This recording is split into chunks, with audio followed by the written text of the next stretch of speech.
Hello দর্শকবৃন্দ, আসসালামু আলাইকুম। যে ডটার জয়রানা ওয়াইটি চ্যানেলে আপনাকে আবারও স্বাগতম। আপনাদের দেখাবো সূর্যমুখী চাষ সম্পর্কে। চলমান ঘুরে আসি, অজানাকে জেনে আসি, গদখালি ফুলের বাগান দেখে আসি।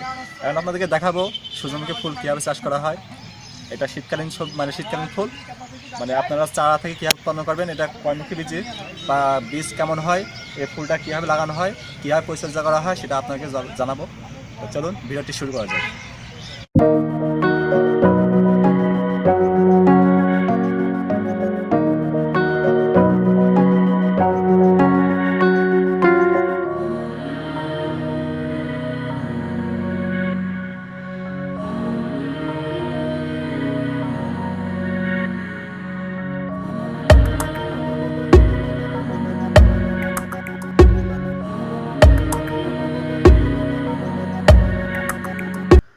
দর্শকবৃন্দ, আমরা জানি গদখালি ফুলের মেলা বা এখানে যে সকল ফুল চাষ হয় এখানে দর্শকবৃন্দ এখানে আসেন।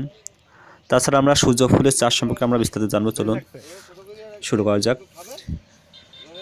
সূর্যমুখী ফুল দেখতে সূর্যের মতো হলুদ বন্দের সুন্দর একটি ফুল। সূর্যমুখী ফুল দেখতে দারুণ। এই ফুলটি অনেক ক্ষেত্রে আমাদের জন্য উপকারী। আজকে আমরা এই সূর্যমুখী ফুল চাষ এর ব্যাপারে বিস্তারিত জানব। সূর্যমুখী ফুল হলো 6 মাসে একটি ফসল। এটি বপনের উপযুক্ত সময় হলো কার্তিক ও অগ্রহায়ণ, তবে জ্যৈষ্ঠ মাসেও চাষ করা যায়।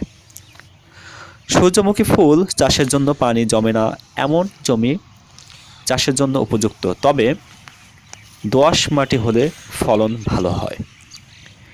বাংলাদেশের বিভিন্ন জেলায় বর্তমানে সূর্যমুখী ফুল চাষ হচ্ছে।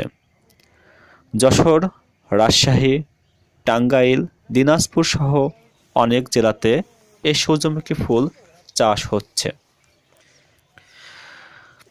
জমি নির্বাচন। সূর্যমুখী ফুলের চাষের জন্য জমিকে গভীরভাবে আড়াআড়ি পদ্ধতিতে চাষ দিতে হবে। 4 থেকে 5 বার মই দিয়ে মাটি সমান করে বীজ ছিটিয়ে দিয়ে সমানভাবে মই দিয়ে শেষ করতে হবে।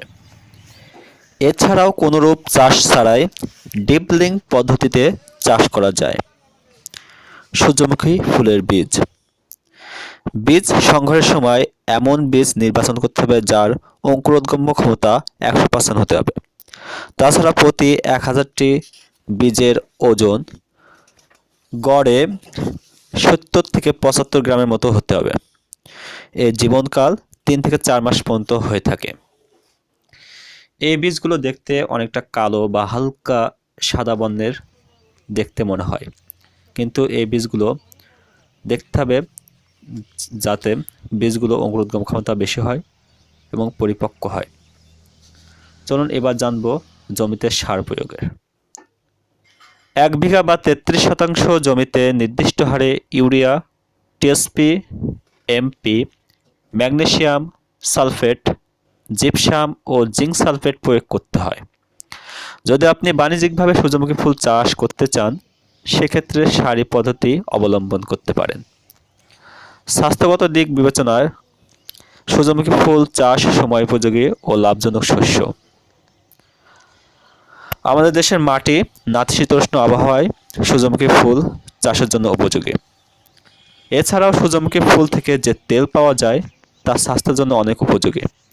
এতে রয়েছে ভিটামিন এ, ডি ও ভিটামিন ই, যা শরীরের জন্য দরকারি।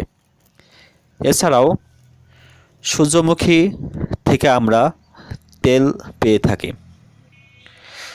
এবং এই তেল আমরা খাদ্যে বা তরিতরকারিতে ব্যবহার করে আমরা গ্রহণ করে থাকি। সূর্যমুখী ফুল দেখতে অনেক সুন্দর ও মনোমুগ্ধকর।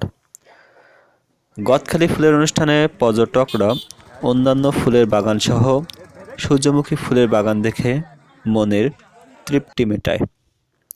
এছাড়া খাদ্যদ্রব্য হিসেবে সূর্যমুখী তেল মানবদেহের জন্য খুবই উপযোগী। সূর্যমুখী একটি ঔষধি গুণ সম্পন্ন, কেননা এটি দেহের বিভিন্ন ভিটামিন উপাদান সহ এটি সূর্যমুখী তেল হৃদরোগীদের জন্য উপকারী এবং ঘিয়ের বিকল্প হিসেবে সূর্যমুখী তেল ব্যবহার করা হয়, যা বনস্পতি তেল নামে পরিচিত। বন্ধুরা, আজকের টপিকটা এ পর্যন্ত ছিল। ভিডিওটা ভালো লাগলে অবশ্যই একটা লাইক দিবেন, চ্যানেলে নতুন হলে সাবস্ক্রাইব করবেন এবং ভিডিওটি প্রয়োজনীয় হলে অবশ্যই আপনাদের বন্ধুদের কাছে শেয়ার করবেন। তো আজকে ভিডিও এখানে সমাপ্ত করছি। সবাই ভালো থাকবেন, সুস্থ থাকবেন। আল্লাহ হাফেজ।